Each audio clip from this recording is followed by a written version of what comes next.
thank you all for coming. We're delighted. All of us here at the Lake Nona Life Project are thrilled to be able to present these results back to everyone in Lake Nona. For those of you who don't know me, my name is Dr. Eric Scrimshaw. I have the delight of being not only the principal investigator on the Lake Nona Life Project, but also the department chair of the Department of Population Health Sciences at the UCF College of Medicine here in Lake Nona, as well as a Lake Nona resident. Um, our speaker today um, is Antonio Malay. He is a two-time Knight graduate with both a bachelor's in biomedical sciences from the Burnett School of Biomedical Sciences here, and a master's degree in biotechnology, both from here at the Burnett School at the College of Medicine. His work has spanned both basic science and, as you'll hear today, more public health research. He has worked actively in the laboratory of Dr. Ken Teeter, where he continues that research in the role of protective proteins in neurodegenerative diseases, particularly Alzheimer's disease.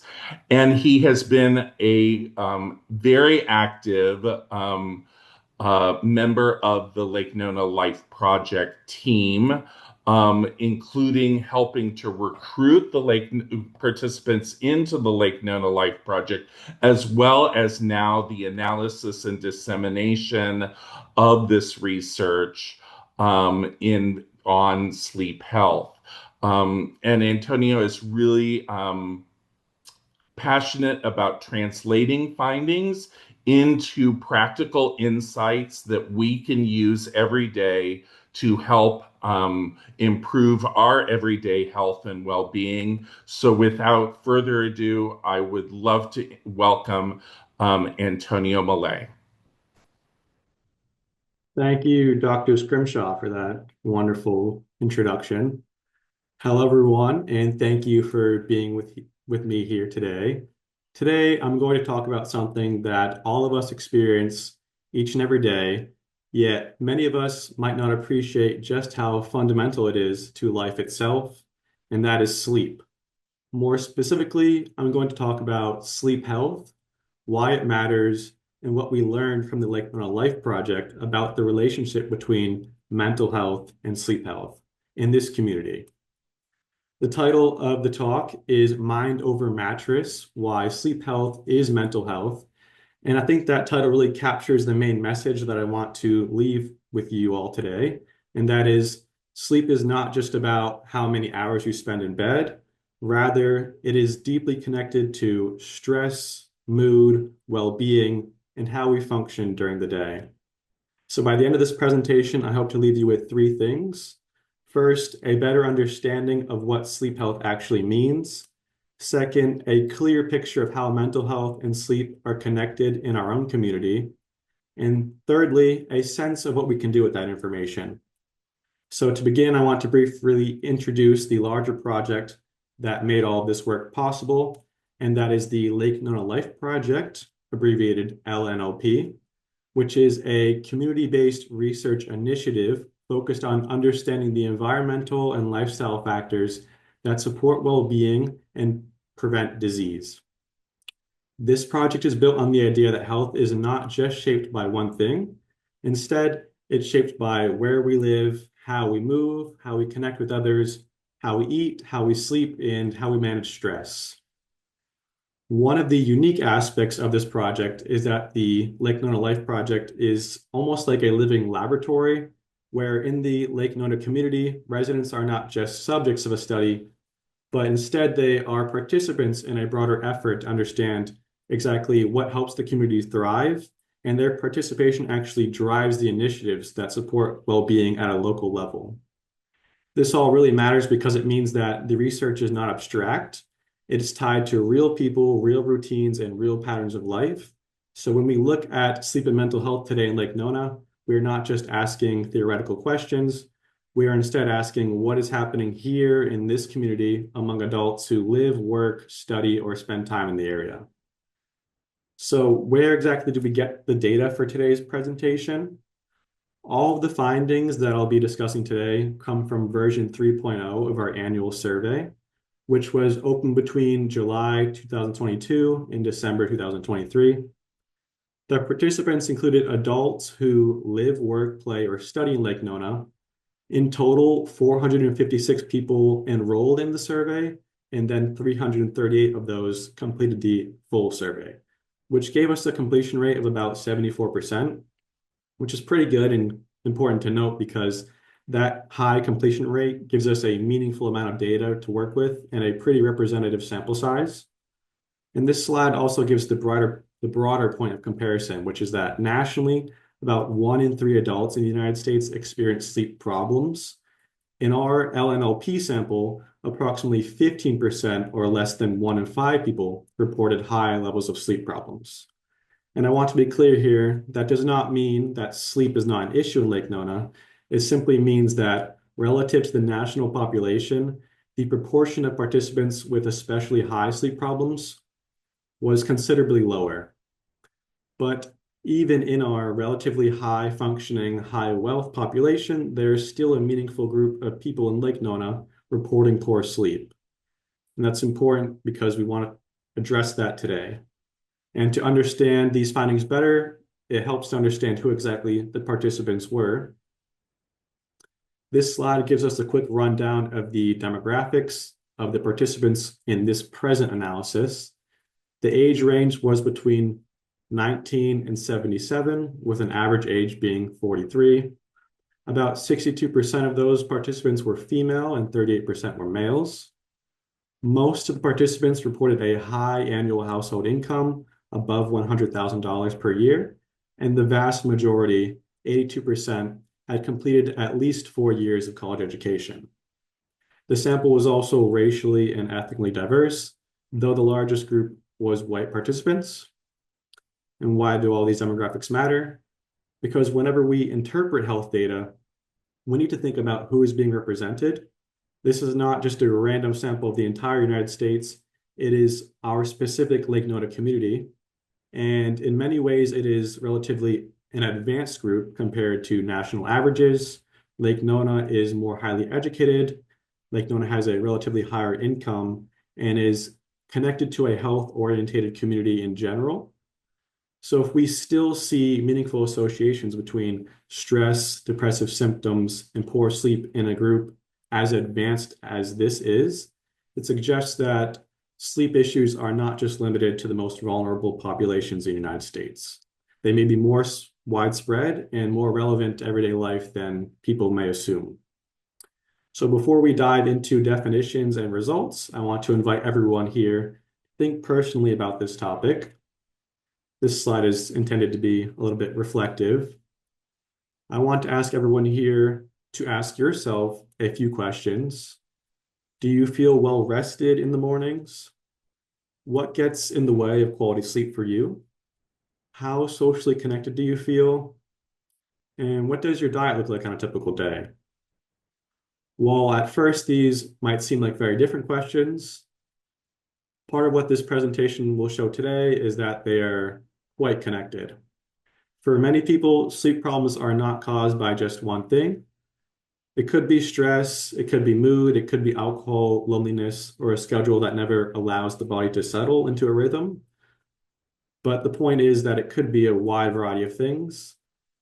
And I want to just have the audience thinking throughout this talk, not about research participants, but shifting that thought pattern to being these questions being addressed could actually be applicable to my own life.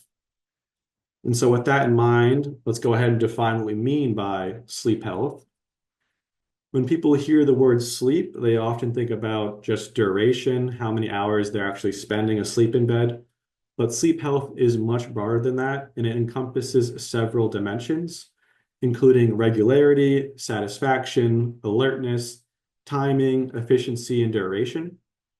So in other words, sleep health includes whenever you go to bed and wake up at roughly consistent times, whether you feel satisfied with your sleep, whether you can stay alert during the day and fight off drowsiness, whether your sleep schedule matches your body's needs, and how efficient you actually fall asleep when you lay into bed, and whether you can stay asleep while in bed.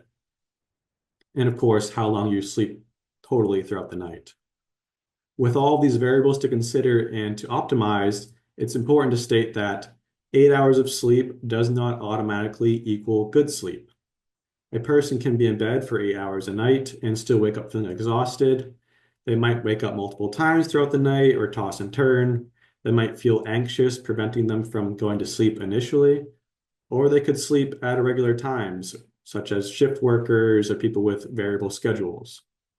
So when we talk about sleep health today, I want us to think beyond just total numbers of hours in bed. We are really talking about whether sleep is working the way it is supposed to for you. And that broader view of sleep matters because poor sleep goes far beyond just feeling tired. Sleep, in fact, affects nearly every major system in the body. Good sleep supports physical health, mental health, emotional regulation, concentration, memory, energy, and quality of life. Poor sleep, on the other hand, has been linked to cardiovascular disease, metabolic disease, impaired cognitive function, and neurodegenerative disease, and worse mental well-being. This slide also highlights an especially important point. The relationship between sleep and mental health is bidirectional, meaning it goes in both ways. Poor sleep can contribute to worse mood, more irritability, less resilience, and greater difficulty coping with everyday stress.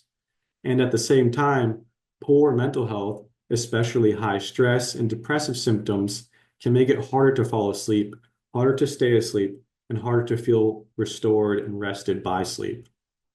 So, sleep and mental health can feed into each other. In some people, that can create a vicious negative cycle. Someone feels stressed, so they sleep poorly. Then, because they slept poorly, the next day they feel more emotionally fragile, more irritable, and stressed, which in turn, the next night makes them have a worse night of sleep. That is why this topic is so critical, because sleep is not just a passive consequence of how life is going. Sometimes it becomes an active part of the problem. So the question for our study became, which mental health factors are most strongly tied to sleep in this community? In this present project, we examined several mental health and lifestyle-related predictors, such as stressful life events, hours spent on work, school, childcare, perceived stress, depressive or anxious symptoms, loneliness, social support, and alcohol use. And we asked a simple but meaningful question. How do these kinds of mental health factors influence sleep in the Lake Nona community? This question matters because if we can identify which factors are most strongly associated with poor sleep, then we can better understand where intervention might be most helpful. For example, if sleep problems are mainly tied to depression and stress, then improving mental well-being may also improve sleep. And if social support is protective, then it suggests community connection not just is an emotionally nice thing to have, it may actually support better sleep. So with this framework in mind, let's go ahead and move on to the findings. Let's start off with sleep problems, which in general refers to difficulty falling asleep or staying asleep. This is probably the sleep outcome that most people think of when they first hear the phrase sleep problems. It's the classic experience of lying awake in bed, waking up during the night, or feeling like your sleep is fragmented and difficult. The first thing to notice on this slide is that basic demographic variables, such as age, gender, education, income, did not significantly predict sleep problems in this model. That's important because it tells us poor sleep in this sample, was not simply a matter of socioeconomic background or demographics. The next category included perceived stress and stressful life events and hours worked.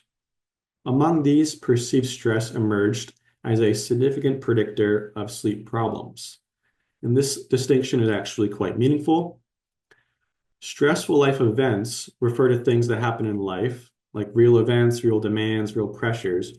But perceived stress is different. It reflects how overwhelmed or overloaded or unable to cope with the everyday stresses that a person feels, which suggests that sleep problems are less driven by what is happening to us and more driven by how those experiences are being processed internally. Two people can live through the same busy week. One might feel relatively capable and steady, while the other feels overwhelmed and drowned by their work. And that might cause them to mentally shut down at night. So the second person in that case would be much more vulnerable and might report having poor sleep or greater sleep problems. The next result is also interesting. Social support was associated with fewer sleep problems. In other words, people who felt more supported tended to report less difficulty with sleep. Why might that be? One possible interpretation is that social support acts as a buffer. If someone has a close-knit group that they can rely upon or talk to or feel emotionally connected with, that might reduce their emotional burden before bed and helps them ease their stress so they can get better night's rest. Then, when we turn to depressive and anxious symptoms, we find that depressive symptoms were a significant predictor, while anxiety was not. Now, that does not mean anxiety has nothing to do with sleep. It likely does. But in this particular model, depressive symptoms appeared to have a stronger, unique association with sleep problems. And why might depressive symptoms matter so much for sleep? Because depression often affects sleep in several ways at once. It can increase early morning awakening, it can reduce motivation and reduce mood in general. It can affect your regular routines by lowering your motivation.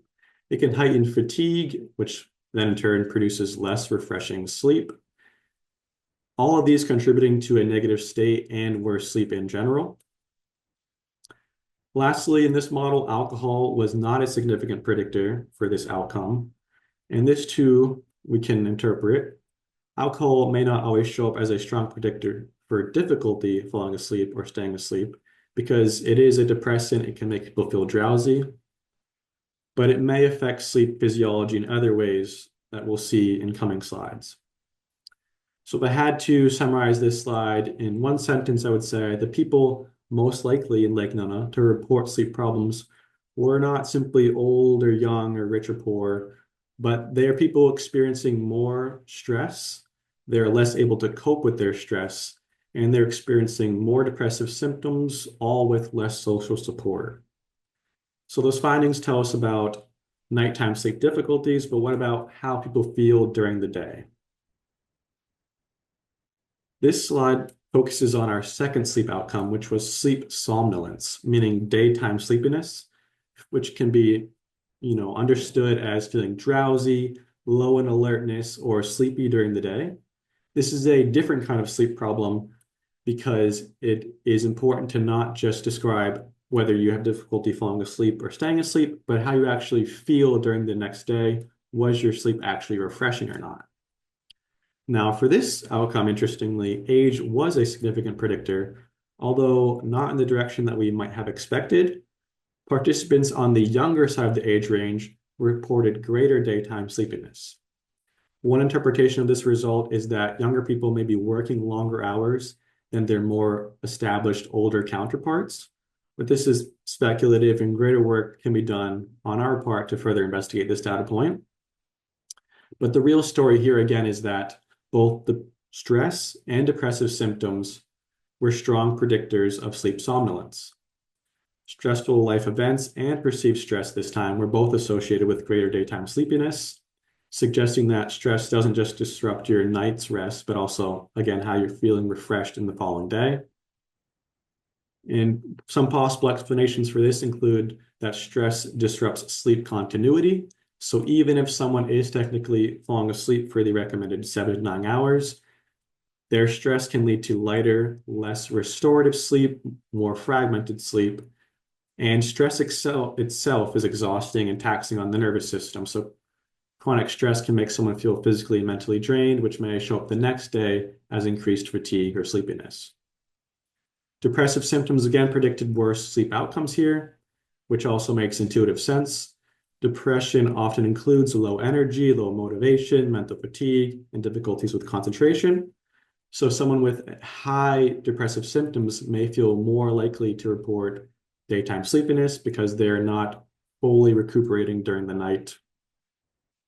Here, let's move on to alcohol because it is quite popular in the Lake Nona community, and this time it was a significant predictor predicting sleep somnolence. What is a possible reason for that? One reason is that alcohol affects our sleep in a physiological way that might not be explicitly conscious or observed. Many people think that since alcohol helps them fall asleep by making them drowsy, it doesn't actually disrupt their sleep, but indeed it does disrupt quality and sleep architecture. So this is one possible reason for why people may have reported an increased sleepiness during the following day. In other words, alcohol doesn't just make you feel like you slept bad, but it might make you feel like you were tired the following day. Now that we've covered sleep somnolence, let's move on to our third sleep outcome, which reflects if a person felt like they actually had enough quality sleep. And this is described as sleep adequacy, meaning whether you felt rested or refreshed by the amount of sleep, whether it was fragmented or not. So in some ways, this is the most subjective of the three sleep measures because it's less about symptoms like waking up during the night or feeling less alert in the following day. It's more about your internal sense of, did you feel like your sleep was sufficient? And so what is obviously striking here is that none of the factors assessed in this analysis were significant predictors of sleep adequacy in this final model. While that might be, a little bit disappointing at first, I think it actually can be quite informative. It suggests that sleep adequacy may be shaped by something more complicated or not fully captured by the variables examined here. Feeling rested might not just be about stress or depressive symptoms or loneliness or alcohol in a straightforward manner.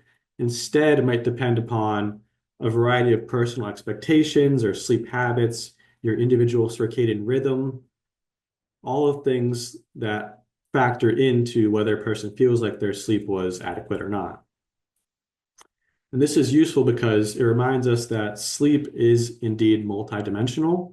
One person may say that they feel rested, and the other says they don't feel rested, despite having similar aspects in terms of their regularity and total duration. So the lack of significant predictors here does not mean that none of these factors matter in terms of sleep adequacy. It just means that this particular dimension of sleep health may require a more nuanced investigation that we plan to pursue in future analyses. When we step back and compare all three sleep outcomes side by side, a more clear pattern begins to emerge. This summary slide here helps us understand the broader picture. Across the different outcomes, some variables stood out obviously more clearly than others. The strongest negative influences were stress, depressive symptoms, and alcohol use, particularly for somnolence. And the strongest predictive factor was social support. This pattern tells us that sleep is not just an isolated biological event, it is deeply embedded in emotional life and social life. Stress affects sleep, depressive symptoms affect sleep, and feeling supported appears to actually protect our sleep. And notice that what did not dominate this models is our demographic variables. This matters in terms of public health because it's not just a matter of belonging to a certain socioeconomic status.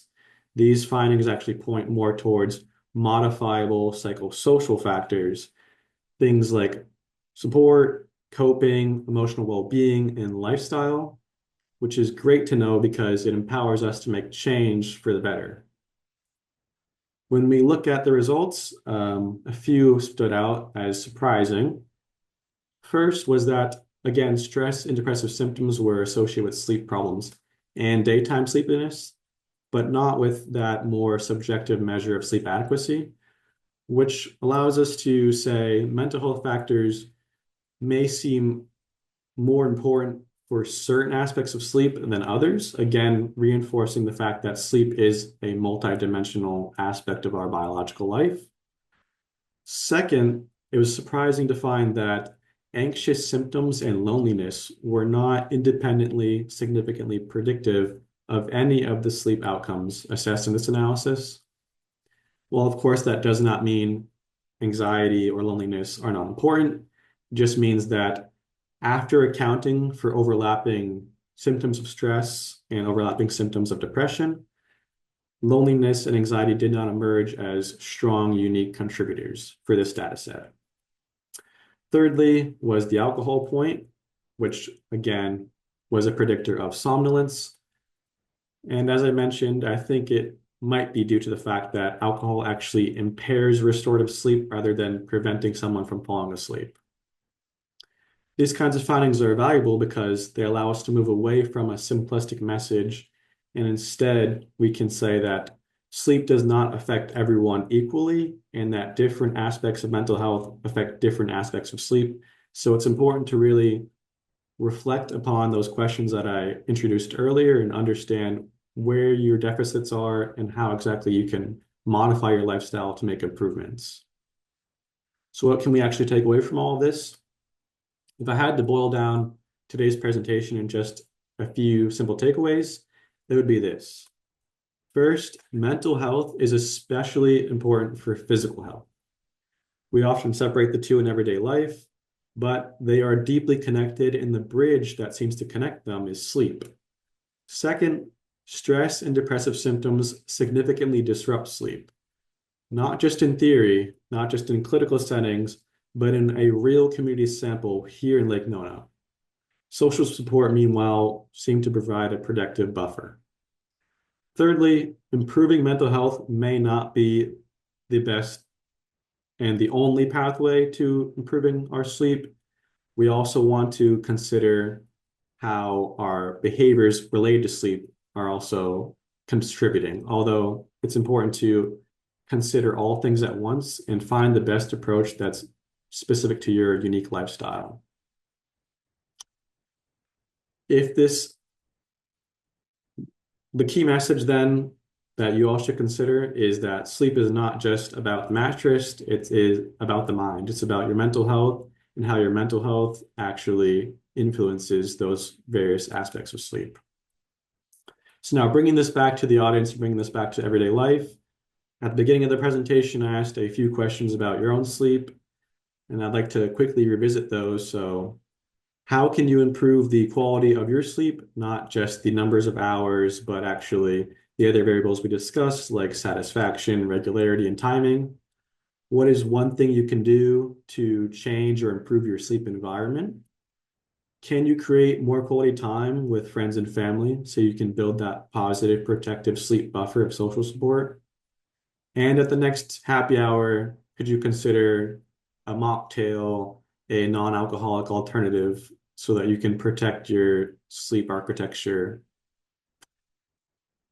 If social support is protective, then you would like to spend more time with friends and family.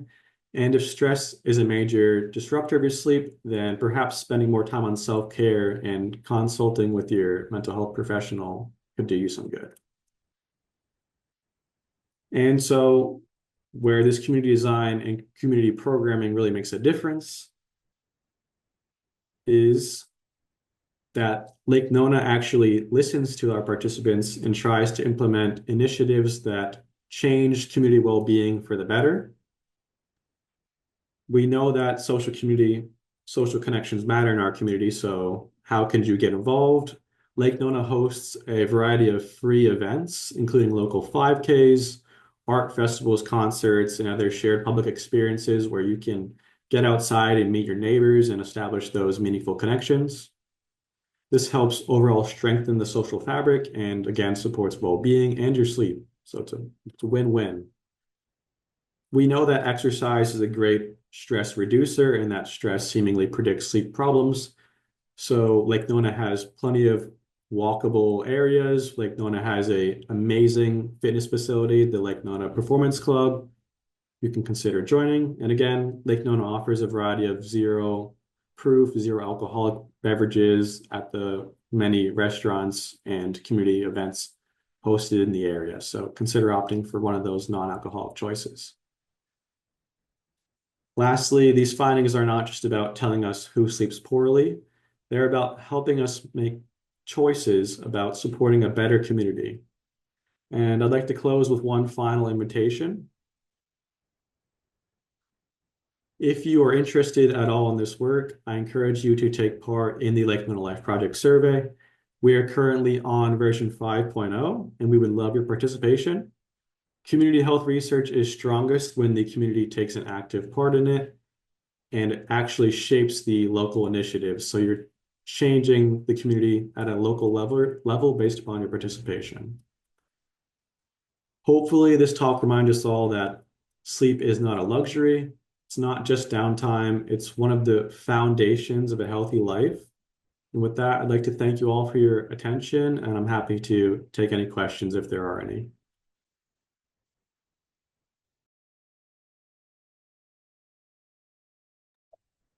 Fantastic, Antonio. Thank you so much. If anyone would like to drop any questions they have in the chat, that would be great. Otherwise, there we go. Um, the first question is, what were the years of the study, Antonio? I know you gave that earlier. Um,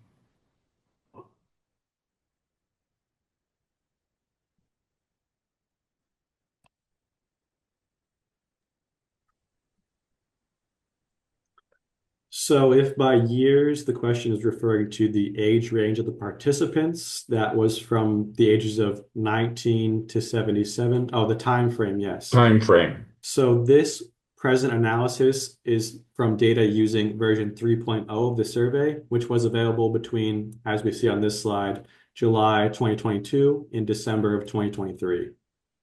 Great, great. And what factors might have changed, and what might, I think this is a great question. What might we look at in version 4 and in our future version 5 that might, how might the findings change? Great I'm not question. sure if many factors would have changed in just 3 years' time. I think the same factors today are just as relevant as they were 3 years ago, but we could certainly look at including more factors that were not in this present analysis, such as medication use, which we know is widely common in the United States, especially for these mental health factors that were considered here, like anxiety and depression. Hmm.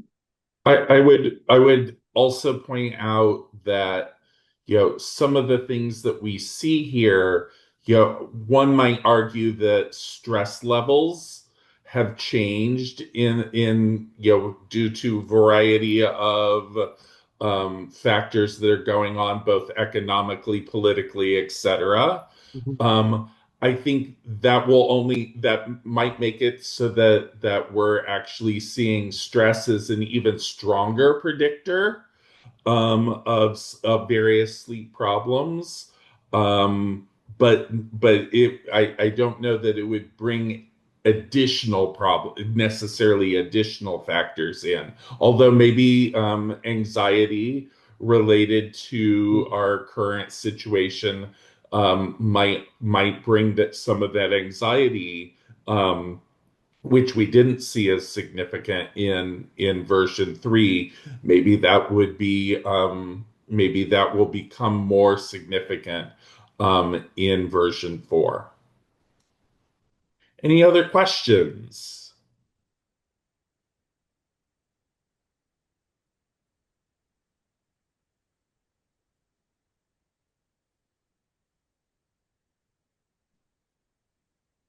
Would love to hear from everyone in the chat.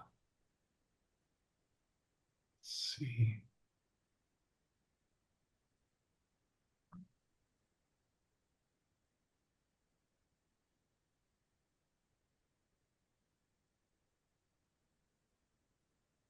All right. Seeing none. Oh, here we go. Dr. Davy, good to see you. Thank you so much. Lake Nona individuals have fewer sleep issues than the average US. Could that be related to age, income, and education? I think so. I think those factors that you just listed there are strongly intertwined with stress. If someone has less education, they can secure a less lucrative position. That financial stress causes mental stress, which, from what we know in this present analysis, was the strongest predictor of sleep problems. So, Hmm. considering how affluent Lake Nona is, I think those do play a great role in protecting sleep. And it explains why in Lake Nona, maybe 1 in 5 are having these issues, as opposed to the national average, it's closer to 1 in 3.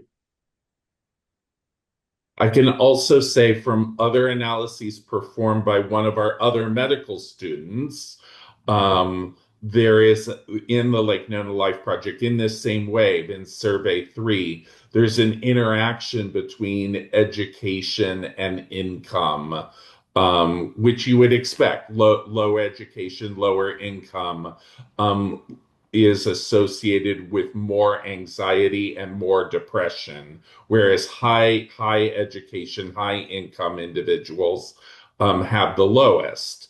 And so that could also be a potential contributing factor, is that income and education may be some of the upstream social determinants that are influencing the depression, which then is influencing sleep problems, as we see here.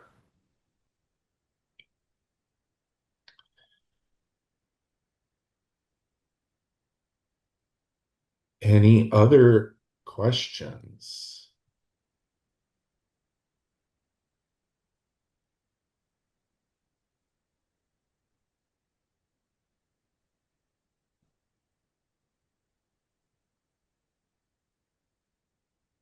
Oh, can we get you a deck of the slides? I think we can totally do that. I'd be happy to share those out to, and also we're going to have we have recorded this talk, so it'll also be available as well. Happy to do that, Rhonda.